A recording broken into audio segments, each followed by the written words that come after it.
بعد الأحداث والمجريات الأخيرة والتي من شأنها أن تغير كل موازين القوى، يتطلع الناس صوب النجف بانتظار موقف حاسم للسيستاني، حيث أن تلك الأحداث تعيد للأذهان ما جرى في عام 2003 قبيل دخول الاحتلال الأمريكي.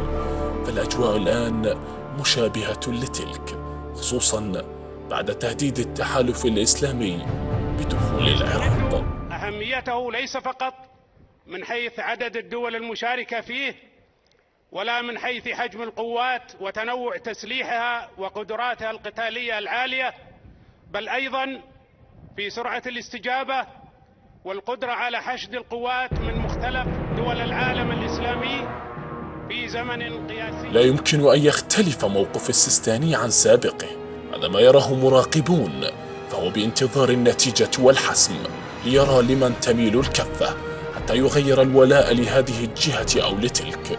فليس بغريب على من غير ولاءه من صدام للأمريكان ثم لإيران أن يعقد الولاء لأي جهة ترجح كفتها. مرجعية السيستاني هي الأسوأ والأسوأ على الشيعة على طول التاريخ الحاضر والماضي والمستقبل، وربما لا يظهر أسوأ منها وربما لا يظهر أسوأ منها إلى يوم الدين. يصنف المرجع الصرخي مرجعية السيستاني على أنها الأسوأ في التاريخ، تصنيف جاء في محله.